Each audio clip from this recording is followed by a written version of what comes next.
Hello guys, welcome to Tea Mixing Adventures. Lisa here, and I didn't know if I was going to come live to you again this afternoon, but then I had chicken to use in the fridge, so I thought I will do what I was going to do, even though it's the third video of the day, and I would show you how easy it is to make these beautiful chicken and cheddar meatballs. Okay, they are on the downloadable. Go check that out on my website. If you can't find it, subscribe and I can send it to you, or you can head over to my blog, and I put a blog post up with this today as well.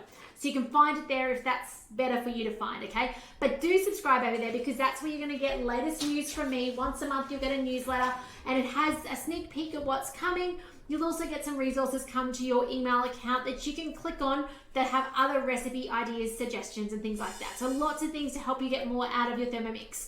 All right, so we are about to make these beautiful meatballs. I have some substitutions because I don't have cheddar, okay? So if you don't have an ingredient, it doesn't mean you have to not make it, and you're actually going to find some of this chatter about substitutions on the blog today. But yeah, you don't have to just avoid a recipe because you don't have it. You can do some swaps. So come with me today. I'm going to show you how I'm also going to use the new cutter, which I've used so much today. You can actually see in the camera that it's dirty on top still. It's got bits and pieces of stuff I've chopped. We've made homemade potato chips, like Smith's chips, you know, the skinny ones. We've done all sorts of stuff. The beautiful potato, sweet potato, carrot, onion bake was amazing. So haven't done any fruity stuff yet, but I'm sure there's plenty of time for that, right? It hasn't even been washed yet, to be honest. So let's have a look. We're going to, first of all, get the recipe up. You can see there it's actually still got potato in it, but that's going to be okay because this is all getting cooked. So I'm not stressed about the fact that it hasn't been washed. Now, let's go to my week. We're going to bring up this recipe. Say hi if you're watching on today. If you know what you're having for dinner, put it in the chat. If you're looking for inspiration, tell us what you kind of have in the fridge and we might be able to inspire you. So here they are. All right. By the way, the beautiful chewy apple things are amazing. And that slab, it made 12 big generous sizes. So, you know, if you weren't feeding a massive family like I am, that would be really good to put in your freezer. My kids demolished half of it for morning tea and half for afternoon tea, so it's all gone already. But really yummy, okay? So highly recommend it. Check out the replay to see the ways that I've changed it up today. All right, my screen's a bit dirty. I needed to touch it then. Okay, so first thing I'm going to do is I'm going to change this cheddar cheese step because it normally would grate and it's going to make those little tiny balls in the bottom of the Thermomix. I'm going to use my grater because I've got it. So this is how we can change it up. Now I need to have a look and see. Okay, so what I can do to see what I've got is, you know how I showed you today when this arrived earlier, so it's the second video I've done today, I showed you the little engravings that told you which side it was. Now this is side one. Side one will be the slicing. So if you wanted to do slithers of cheese, this would be this side. I don't want that. And that's fine because that's the side that's away from it anyway. I want the other side, which is perfect. That's going to be my grate. Now what I've worked out is I have worked out that thick is forward and thin is reverse. So I am going to go with this cheese this time for thin because when I did earlier for you guys, we did thick. So let's put this in place. Now I'm going to jump out of this recipe, and this time I'm going to show you manually how to use it. Now it's bookmarked the recipe, so there's no stress about that. What did I say? Thin was, I need to look at it again. Oh my goodness, the brain. Thin is reverse. Okay, so we're using reverse speed 4, okay, because that's the speed of which we go. So, cheese. How good is it that we can chuck a chunk of cheese in the Thermomix? I pre-weighed, a little bit underweight, I think, but that's okay. All right, let's take the little hub off the top, put this in. I'm going to do two-sided. Oh no, it doesn't fit. Ugh, no, I'm just going to put it on top then. Or can I stick it next to it? Anyway, in there, get this thing on top. All right, let's spin it up to reverse, speed 4. We don't put a timer on, and let's grate this down thinly. Down it goes. I'm pushing it too hard. Can you hear? Done. Look at that. So the trick is gentle push, not two-handed push like I was doing, just a gentle push, otherwise it stops. Hey, Carissa, tacos for dinner. That sounds amazing. Check out my grated cheese. Oh my goodness, I haven't grated cheese like that. Like I did the thick grate for you guys earlier, but look at that. Oh my goodness, can you guys see that? And there's the camera. So good. Now the beauty of it is in this recipe, right? Like I could have balled it, okay? I could have just followed the recipe and made the little cheese balls like we normally do. But I had the cutter out and I've been using it today. It's already dirty. I might as well use it a bit longer, right? But I take it out. My bowl is clean. And the hardest thing to remember is to take out the little shaft, okay? That's practicing the right way. Because that thing is I can tell now, I'm gonna put the ingredients in and be like, oh, what's that grey thing? But I love that you literally take it out and it is clean, ready for the next step. So now we can go back to our recipe. We're done with the cutter. That's all I need to show you with the cutter because the next steps are going to cook. Well, they're going to cut and cook in the bottom of the Thermomix. So next up we go. Next. Now I've picked the recipes on this list because it says transfer aside, okay? I've picked the recipes on this list because they've got nutrient-dense food in them. I'm having trouble seeing my screen. There we go. So this particularly has carrots, celery, an onion, egg, chicken. I'm going to use veggie stock in place of salt to increase that nutrient value as well as just provide a bigger flavor in there, okay? So first things first is it's asking for yellow onion. Now I'm going to put in my purple onion because it's sweeter, okay? You could use a brown onion, perfectly fine. Salad onions, that'd be fine as well. Now it's not as much, but I'm also mindful my family don't love much onion, so half is a good amount for us, okay? Carrots, 2 ounces, cut into pieces. Leave the little tails on, okay? I have to chuck some celery in there, but that's okay. All right, in that goes. This bit of celery's got some dirt on it. I've just picked the celery out of the garden, actually. Next there. Okay, next we've got some celery. Here it goes. Do say hi if you're watching it, and if you know what you're having, let me know in the chat. Now, if you want to see this cutter in action, reach out. We can do an online demo, and I can show you about it because it's super exciting. Okay, 1 clove of garlic. Well, I'm so far super excited. Let's put it that way. Okay, 1 ounce of olive oil. No, 1 teaspoon of olive oil. So we get to be Jamie Oliver. We do not use our spoons unless it's for a powder, and then it's only, you know, we just guess. Be Jamie Oliver. All right, we're now going to chop this down. So on with our normal lid, which I actually had to make an effort to bring in with me because I forgot when you got the chopper on top, you don't use your lid and measuring cup. And let's blitz this down 3 seconds speed. Oh, 8, all the way around to 8.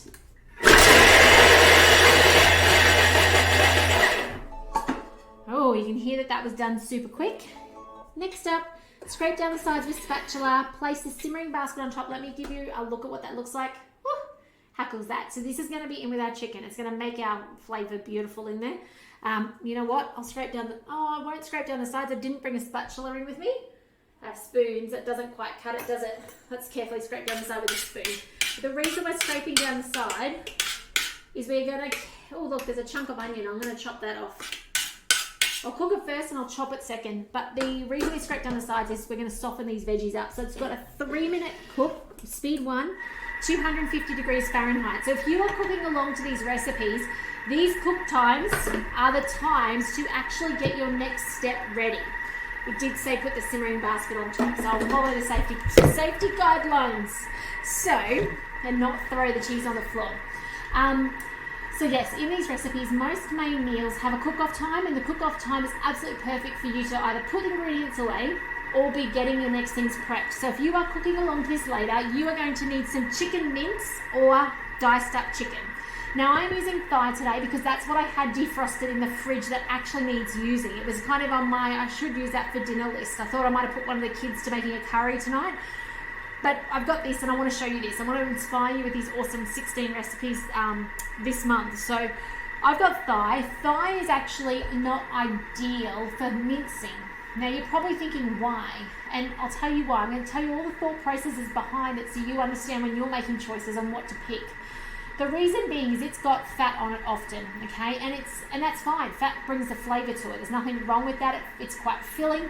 But what it means is when we dice it down in a moment using our turbo button, that fat can sometimes stop us chopping our mince down. Okay, so it causes wraps around the blades, can get a bit messy. But is it going to stop me using it? No. It just means that I'm going to have to make sure I clean up well. If I was using chicken breast or tenderloins, it will be easier. You notice that it would chop better. In an ideal world, I would actually par freeze this because it will chop beautifully from frozen or partially frozen. but being that it's fully defrosted, it's been sitting in the fridge since we made curry Saturday afternoon. So that's when I got it out. It was frozen then. We chopped it and put it into curry frozen, and then it defrosted probably yesterday in the fridge, and now today I'm using it. I don't want to go refreeze it. So I'm just going to work a bit harder at using it, but it's going to be amazing still. Now, maybe you don't do chicken, but you could use another type of meat in this recipe. It's really easy. So I'm looking forward to, in 55 seconds, showing you how to mince meat in your Thermomix. Okay, if you don't mince your own meat, this gives you more options when you know how to. Okay, doesn't mean we completely buy our meat and mince it ourselves. No, you will find me once a week making meatballs with mince, and that's okay. Or even I make the beautiful savory mince with a massive 1 kilo of mince. I will buy beef mince and I will use it, but if I need chicken mince, I can make it. If I didn't have that mince and I had some steak, I could make it. And that's the beauty about having a Thermomix, is sometimes you don't have the ingredient, but you've got something you can use instead to make that ingredient. And that's what I love the most. Okay, 15 seconds to go. We've got chicken, we've got an egg, we've got some veggie stock, some pepper, and our cheese are all going to go in to finish this recipe before we make beautiful meatballs that are going to go on the tray and in the oven, okay? So that's what we're up to today. Okay, here is my chicken. So it does look like, as you can see, they're talking about, ground, because this is from America. That's why it's in ounces. And by the way, I think I've made 2 recipes today in ounces. So if you are brand new here, normally I don't necessarily use the US recipes. It just happens to be coincidental today that I've picked US recipes, okay? Most of the recipes, there's not many ounces ones in the scheme of things. Most of them are actually in grams because they're UK and Australian, okay? And even the US have some ones that are metric that are actually in grams. Just coincidental today that I've picked these ones. So if you're not sure how to do the conversions for shopping and stuff, I did cover that in this morning's video. Check that out. So we're going to make our own mince. It's 16 grams of it, 16 ounces, sorry. Now I'm confusing myself in with that. Now we're going to go next. And normally it says to add the cheese. Don't add the cheese. If you want to mince your own meat down, the less in there, the better. We're going to put our lid on. We're going to jump out of our recipe. Talking about jumping, I'm just going to move that egg before that egg jumps itself off the table. Push our little house key, and we're going to go to our turbo function. So we're going to come over here, we're going to click on turbo. It locks its arms in place. Now this usually takes 3 or 4 goes of turbo.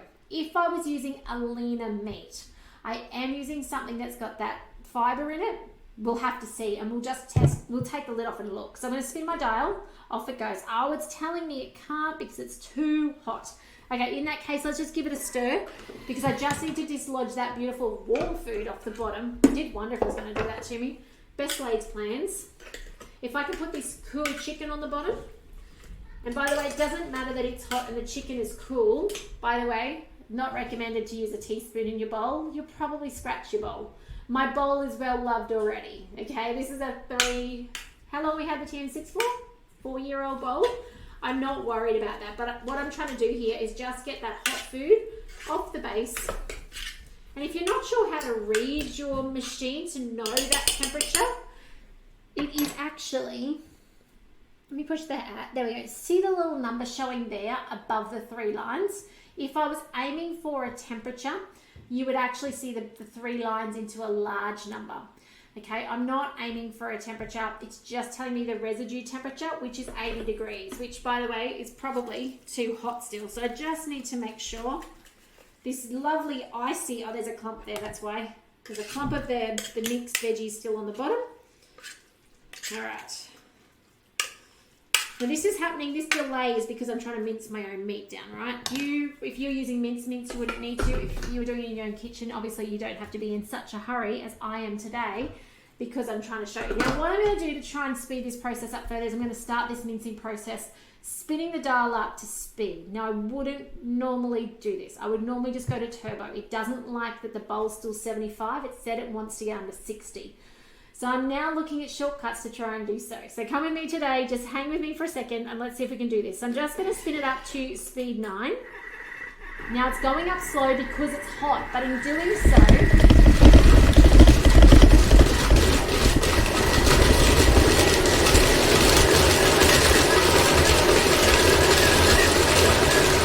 perfect. Can you guys I see how it's gone down to 60 degrees. I was going to say, in doing so, it's mincing my meat, but it's also reducing the temperature faster than if I'm sitting here waiting. Now, in your kitchen, you probably wouldn't care. You'd walk away, wash the dishes, pack the dishwasher, do something else for a couple of minutes, and it would drop to 60 naturally. But being that I'm on live with you, you do not want to be watching me wait for my bowl to cool down. So up to speed 9 was enough to then blitz that down, and it is partly minced. It's not as good as I want it yet, so I'm going to jump in turbo now and fix that up, okay? It's more pulled, okay? When we do it like that, it is actually more of a pulled meat than it is a minced meat because it's literally pulled it apart. We want it to rev and slice. So let's go to turbo. It's 45 degrees now, so that's what we want. We're going to put 2 seconds on the timer with my turbo. So we were on 1, let's go to 2, and then we spin the dial. You'll see the arms got locked in place there, so let's spin it. Can you hear the difference in the slice? Can you hear the intensity? That's what it does. So even straight away, if you look in there, let me take this. Oh no, you can't take it off without jumping out of it. The texture has dramatically improved. I'm going to go one more time, and I think we're done. And as I said, normally it would be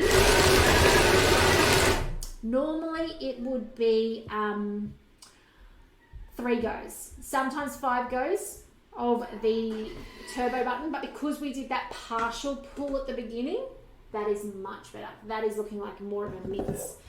Because we did that partial pull, it had already kind of done the equivalent of a couple.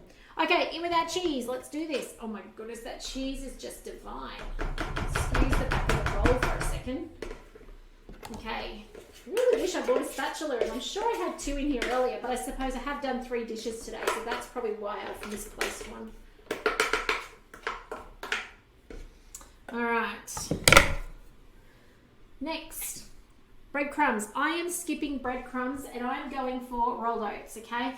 If I had some gluten-free bread in the fridge, or the freezer more so, I would use that, but I didn't. So to make it gluten-free, we use our gluten-free rolled oats.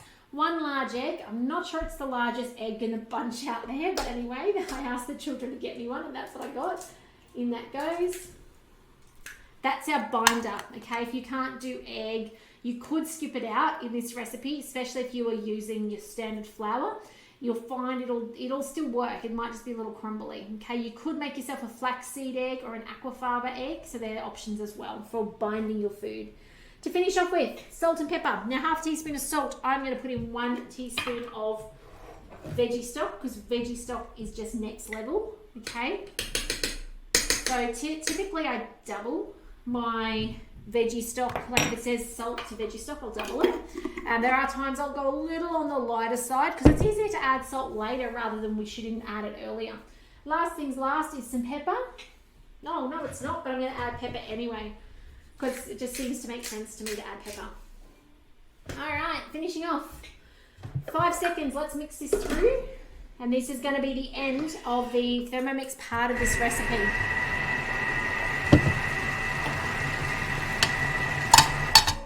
Just trying to make some space. I need to get myself a low desk for under my high desk so that I can have a bit more capacity here. Alright, now it says to have a foil tray. That's because it's American. We use our Thermomats. This is our oven mat. Mine is like 10 years old, as long as we've had Thermomats around. It is amazing. It's been in our caravan. It's discoloured, but it still works perfectly fine. Next, scrape down the sides with a spatula, insert the measuring cup, and it wants to mix again. Let's have a look. Yeah, we do need to mix again. Unfortunately, spatulas are not here. So I'm just going to give it a stir with this. And then I'll show you how we finish it off. Don't obviously want anyone to eat 1 clump of stock paste. Don't think that'd be very tasty. Let's do this last blitz through. I do like how you can see that cheese. How good is that? Alright. Finishing up. Next up, roll into balls. I prepare the oven. I've already got mine on. And the bowls are 1 ounce. Now 1 ounce is actually 30 grams. So about a tablespoon and a half. All right, and I really don't want to do this on camera. So I'm not gonna roll this on camera and show you because it means I can't push my mouse to stop recording. I am a 1-man show, actually a 1-lady show here. So it makes it really hard when I've got yucky, gooey hands and I can't turn the camera off. So really, you're then making meatballs. Oh, look, that didn't work too badly. Look at that. On your tray. like so. And you're ready to then cook it. Okay, now I'm not going to do them all. I think it makes 30 meatballs. It says to refrigerate for 20 minutes. That's going to help it hold form better in the oven. And then you're putting it into an oven, cooking for 17 to 20 minutes until cooked through. And then it says to serve with ketchup or however you like. So you might make some beautiful tomato sauce in your Thermomix. And when I say tomato sauce, I'm actually talking more like, tomato sauce sounds like out of a bottle. I'm not talking about ketchup sauce. I'm talking about onion and garlic, like a marinara sauce, and then put it over your meatballs. You might make the beautiful mushroom sauce. If you've not ever tried the mushroom sauce that goes with the meatloaf recipe on Cookie Dough, give that a go.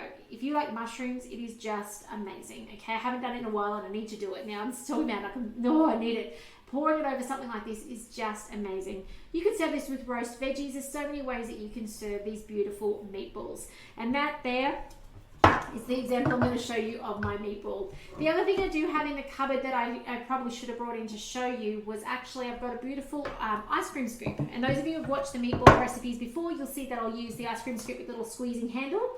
So you can scoop some out, plop it on. Squeeze some out, plop it on. Rustic style. That means I don't have to touch meat with my hands, which I like. I don't like touching even bliss balls, okay? So I'm not discriminating against the meat. It's just food on my hands. And especially now that I'm out of my kitchen and in another room, it's really hard. But otherwise, guys, give these a go. They are perfect for the freezer. They're perfect for now. They're perfect for dinners, snacks, nearly any occasion. You can put them in subs and make them into like a sub-style thing. There's so many ways you could use this, and it's got veggies in it. It could even be little chicken nuggets, okay? If you've got kids and you need to, give them something that looks like their friends have, chicken nuggets, how amazing is that? So many ways. So if I can help you in anything regarding your Thermomix, let me know. You want to cut a demo, reach out. I'd love to help you. If you want to get the downloadable, did it blow away somewhere? The fan is on in here pretty crazy. Here it is. If you want to get the downloadable, go to tmxingadventures.com.au. When you click on this and download it, all of these pictures are clickable. So they'll take you through to the original recipe so you can put them in your shopping list, put them on your cook today, and then go through and cook it, okay? Give it a go. You'll find that on your blog, on the blog on there for today, but do subscribe so you get all those other bits and pieces as well. If you missed the videos, maybe missed the ones from this morning and you can't find them on Facebook, jump over to YouTube and go find me there, TMXing Adventures on YouTube, because you'll see all the replays come up either this evening or in the coming days of the food that I cook. So I hope you're enjoying these videos. I do appreciate you, liking these videos and subscribing and all that jazz, because it tells Facebook that you are enjoying them and then they share them further. So thank you so much for your support. But otherwise, thanks for joining me today. Give these a go. Tell me what you think. Take care. And I'll see you tomorrow for some more Thermomixing. I have no idea what I'm making, but it'll be one of the amazing things off this list right here. So I shall see you then. So bye for now, guys.